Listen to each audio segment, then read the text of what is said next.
السلام علیکم ویورز، میرا نام عطاء الرحمن اور آپ دیکھ رہے ہیں عطاء بخاری یوٹیوب چینل۔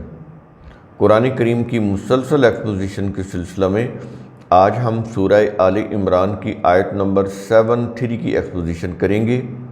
ان آیات میں بات چل رہی ہے اہل کتاب سے متعلق، ان کی سازشوں سے متعلق کہ وہ کس طرح سے حق کو چھپاتے ہیں، حق اور باطل کو ملاتے ہیں اور باطل کو حق بنا کر پیش کرتے ہیں، کس طرح سے وہ جماعت مومنین کو قرآن سے، دین اسلام سے پھیرنے کے لیے کیا کیا طریقے اختیار کرتے ہیں کہ ان کی صفوں میں گھس جاتے ہیں، پھر ان کے وہ بڑے بڑے سکولرز بن کر وہ کتابیں لکھتے ہیں، مذہب کی مقدس کتابیں، لوگ ان کو پھر دین سمجھنے لگ جاتے ہیں۔ اب اس آیت کے اندر 73 کے اندر بھی اسی طرح کی بات ہو رہی ہے۔ وہ کس طرح سے پلان کرتے ہیں سنیں۔ یہ آیت شروع ہو رہی ہے کہ وَلَا تُؤْمِنُوا إِلَّا لِمَنْ تَبِعَ دِينَكُمْ۔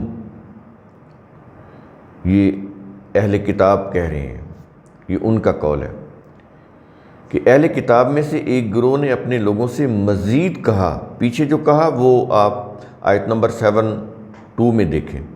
اب یہاں پر وہ مزید کیا کہہ رہے ہیں؟ اہل کتاب میں سے ایک گروہ نے اپنے لوگوں سے مزید یہ بھی کہا، کیا کہا؟ اور نہ تم یقین کرو مگر اسی کا جو تمہارے دین کی پیروی کرے۔ دین کا مطلب نظام ہوتا ہے، نظام حیات۔ تو جو اللہ کا دین ہے اس کے قوانین قرآن کے اندر ہے۔ جو جہالت پر مبنی نظام ہے وہ بھی دین ہوتا ہے، لیکن وہ لوگوں کے بنائے ہوتے ہیں، وہ ریلیجس پریسٹ کے بنائے ہوتے ہیں، ان کے اپنے مفاد کے لیے بنائے جاتے ہیں، وہ اپنے مفاد کے لیے وہ دین بناتے ہیں۔ ایکچولی وہ مذہب ہوتا ہے۔ یہ چیز آپ نے سمجھنی ہے۔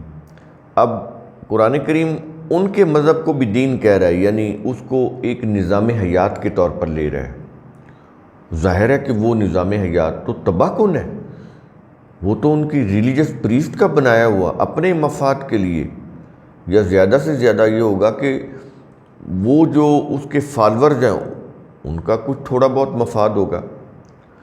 تو وہ تو اس طرح سے تو پھر انسانیت تباہ ہو کر رہ جاتی ہے کہ قوم کی انسانیت پہلے مختلف فرقوں میں بٹے، مختلف مذاہب میں بٹے، ہر مذہب کے پریسٹ اپنے اپنے فوائد کے لیے کوئی مذہبی قوانین بنائیں، مذہبی نظام بنائیں، پھر ان کے اوپر لوگوں کو چلائیں۔ اس سے تو دنیا میں عذاب مسلط ہوتا ہے، جیسا کہ ہو رہا ہے۔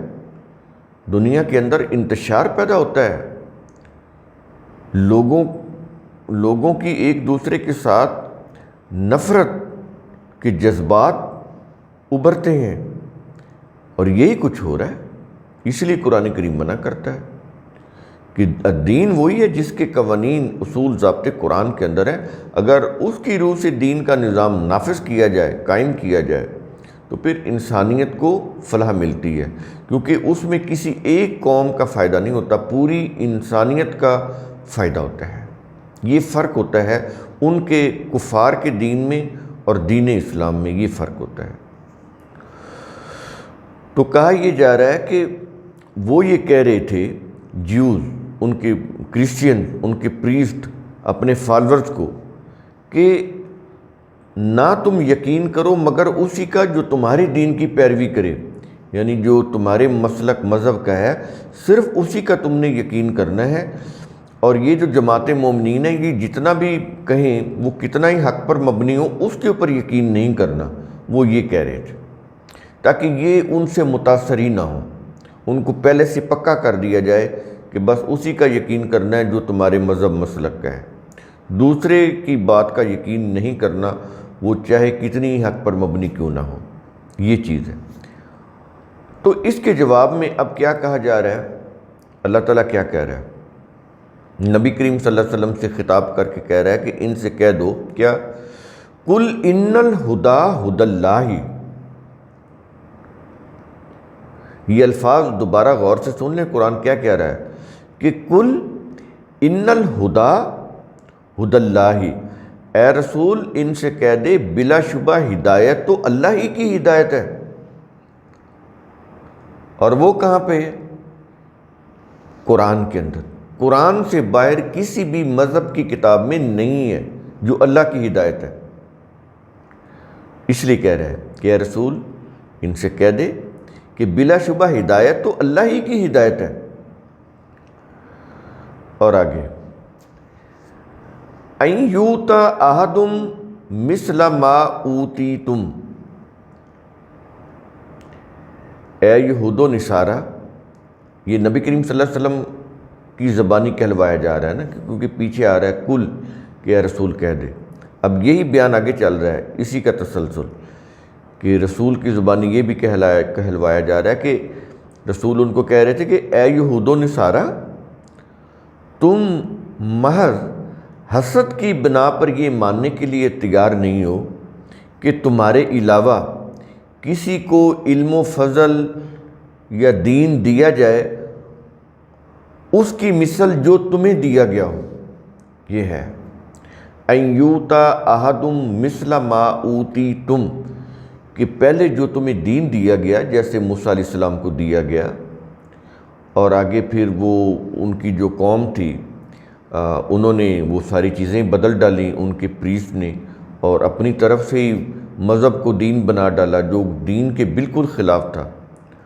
تو یہ تو پھر اس کے اوپر رہی ہی نہیں، لیکن دیا تو گیا تھا ان کو، موسیٰ علیہ السلام کو، ایسے عیسیٰ علیہ السلام کو بھی دیا گیا۔ بعد میں جو کرسچن آئے انہوں نے وہ اصل تعلیم سے بالکل وہ ہٹ گئے، انہوں نے اپنی پریسٹ کی کتابیں لکھی، ان کو دین بنا لیا۔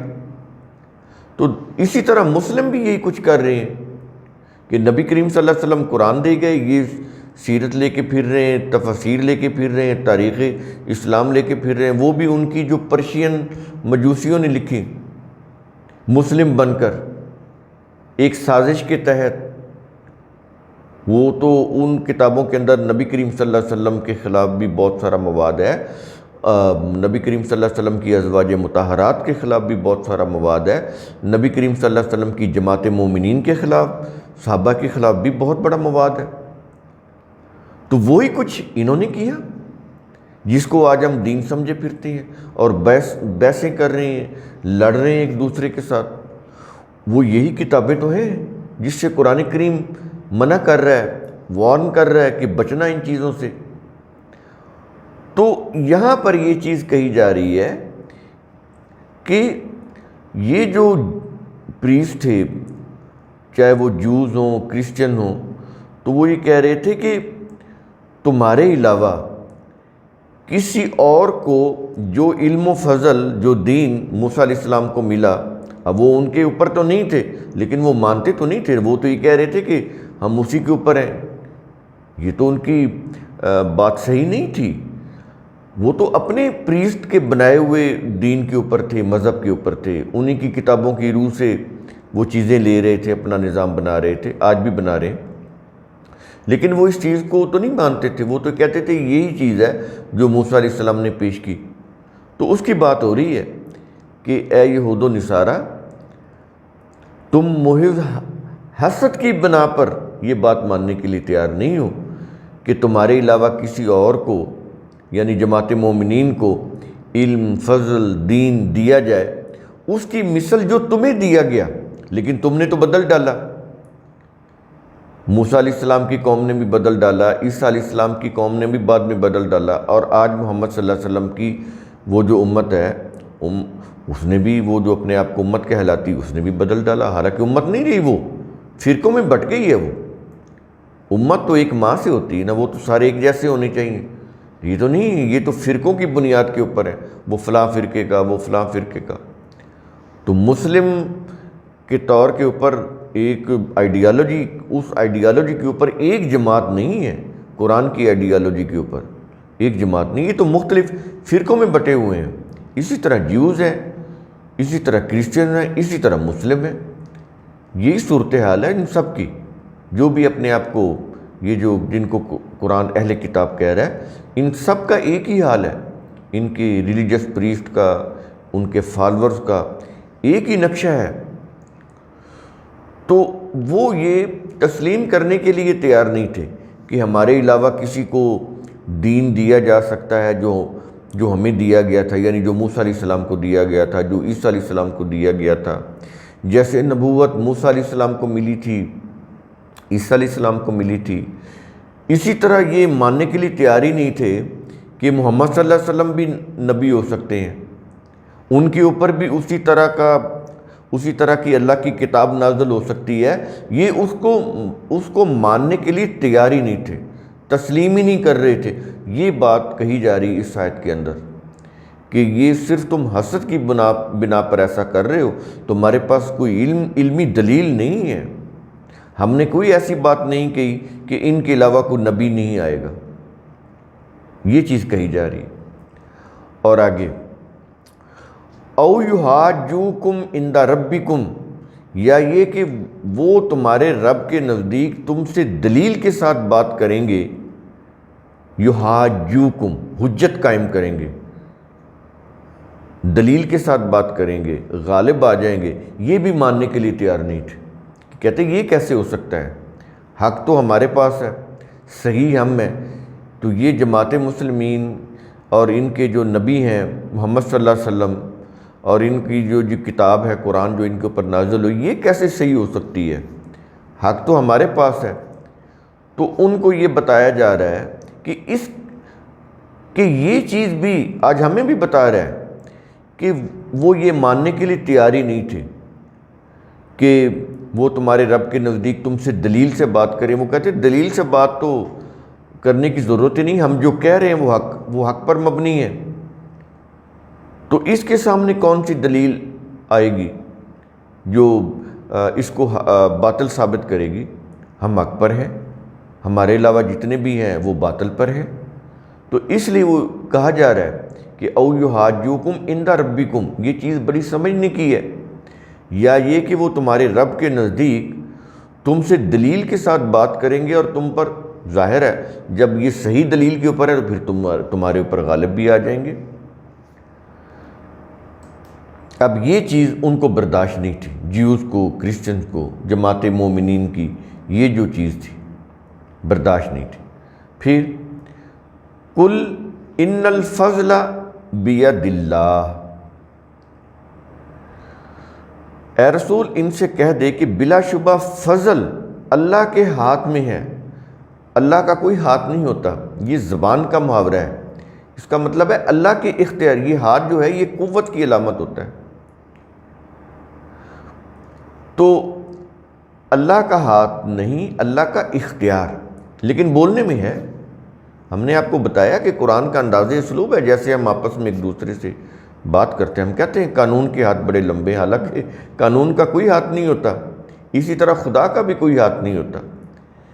تو یہاں پر بات یہ کہی جا رہی ہے کہ اے رسول ان سے کہہ دے کہ بلا شبہ فضل اللہ کے اختیار میں ہے. یہ ہاتھ میں ہے کا مطلب یہ ہوگا کہ اللہ کے اختیار میں ہے.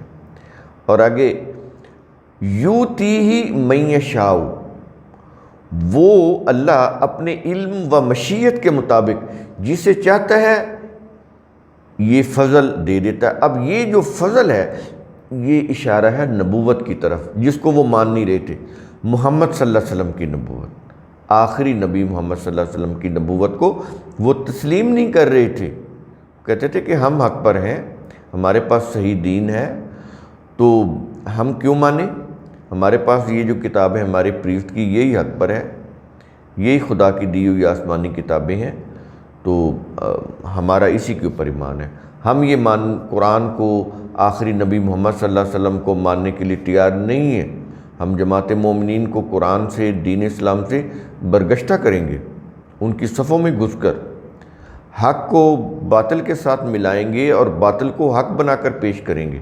یہ چیزیں وہ کر رہے تھے، اور اس کے جواب میں یہ آیات آ رہی ہیں. تو یہ سمجھا کہ یؤتی من یشاء میں کس چیز کی طرف اشارہ ہے؟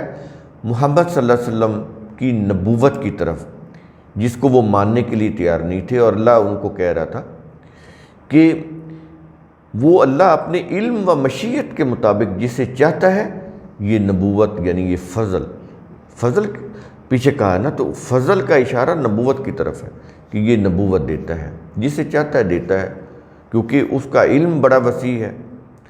اس کی جو مشیت ہے اس کے علم کی روح سے جانتی ہے کہ کیا چیزیں کرنی ہیں کیا چیزیں نہیں کرنی.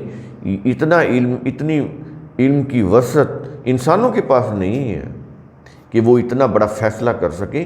یہ فیصلہ صرف اللہ ہی کر سکتا ہے کہ کس کو نبی بنانا ہے کس کو نہیں بنانا. تو یہ انتخاب کیونکہ اس کا علم بڑا وسیع ہے وہی کر سکتا ہے، کیونکہ وہ دلوں کے بھیج جانتا ہے، وہ ہر چیز کی حقیقت کو سمجھتا ہے، وہ حکیم ہے، ریزننگ کو جانتا ہے ہر چیز کی. تو جب وہ حکیم ہے، علیم ہے، تو اس کا علم بڑی وسعت رکھتا ہے، تو وہی فیصلہ کرے گا نا. انسان تو نہیں کر سکتے یہ فیصلہ اپنی مرضی سے کسی کو نبی بنا دیں، یا کوئی شخص کہے کہ میں نبی ہوں اپنی مرضی سے کہہ دے. نہیں، ایسا نہیں ہو سکتا. یہ اختیار اللہ کو حاصل ہے، اس لیے وہ یہاں پہ کہہ رہا ہے کہ قل ان الفضل بید اللہ، کہ اللہ کے اختیار میں ہے کس کو نبوت دینی ہے، کس کا انتخاب کرنا ہے. اور آگے پھر وجہ بھی بتا رہا ہے. جب کہا کہ یؤتیہ من یشاء، وہ اللہ جسے چاہتا ہے یہ نبوت دیتا ہے. یہ ہے اس کا معنی، ایکچولی نبوت کی طرف اشارہ ہے. تو آگے اس کی ریزن بتا رہا ہے کہ کیوں اللہ چاہتا ہے، جس کو چاہتا ہے نبوت دیتا ہے. اس لیے کہ واللہ واسع علیم، اللہ وسعت والا ہے، جاننے والا ہے. واسع علیم، یہ دو لفظ ہیں. تو وسعت والا ہے، جاننے والا ہے، یعنی اس کے ہاں جس طرح سے تم نے گروہ بندی کر رکھی ہے نا، جیوز، کرسچین، آگے پھر ان کے فرقے، کیتھولک، پروٹیسٹنٹ، آرتھوڈاکس، یہ ہے نا ان کے. تو یہ گروہ بندیاں کہتا ہے کہ اللہ وسعت والا ہے، یعنی جس طرح سے تم نے مذہبی نسلی گروہ بندیاں تعصبات بنائے ہوئے ہیں، اللہ تعالیٰ ان سب چیزوں سے بالاتر ہے. اس کے فیصلے اس کے علم پر مبنی ہوتے ہیں. یہ ہے واللہ واسع علیم.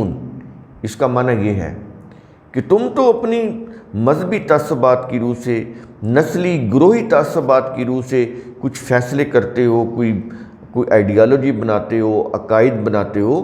ہمارے ہاں یہ چیز نہیں ہے.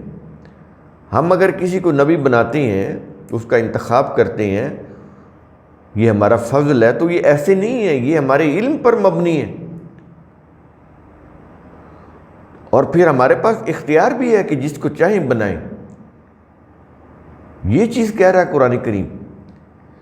تو تمہاری یہ جو نسلی مذہبی یہ جو گروہ بندیاں ہیں، قومی گروہ بندیاں تمہاری، ان کے جو تعصبات ہیں، لسانی تعصبات، علاقائی تعصبات، نسلی تعصبات، امتیازات، کہتا ہے کہ ہم ان سے بالاتر ہیں. ہمارے فیصلے علم کی روح سے ہوتے ہیں، اور ہمارے علم کی وسعت بہت بڑی ہے. تو اس کو تو کوئی بھی نہیں پہنچ سکتا. تو یہ ہے واللہ واسع علیم. اس بیس پہ وہ نبوت کا انتخاب کرتا ہے. کیا بیس ہے؟ واسع علیم، کہ وسعت والا ہے، علم والا ہے. اس بنیاد کے اوپر وہ فیصلہ کرتا ہے کہ میں نے کس کو نبی بنانا ہے. تو یہ جو جیوز اور کرسچن کا اعتراض تھا محمد صلی اللہ علیہ وسلم کا، اس کا جواب دیا اللہ نے کہ ہم نے اپنے علم کی روح سے انتخاب کیا ہے نبوت کا، محمد صلی اللہ علیہ وسلم کی نبوت کا. تو تمہارا اعتراض کرنا تو بنتا ہی نہیں. تمہارا ان کے ساتھ جو حسد ہے اس کی کوئی حیثیت نہیں ہے. تم اپنا نقصان کر رہے ہو ان کے اوپر ایمان نہ لا کر، کتاب قرآن کریم کے اوپر ایمان نہ لا کر. تم اپنی یہ زندگی یہ بھی خراب کر رہے ہو اور آخرت بھی خراب کر رہے ہو. یہ چیز اس آیت کے اندر کہی جا رہی. تو قرآن کریم کا اصول ثم تتفکروا، اس کی روح سے آپ خود بھی سوچا کریں، سمجھا کریں، غور و فکر کیا کریں. شکریہ.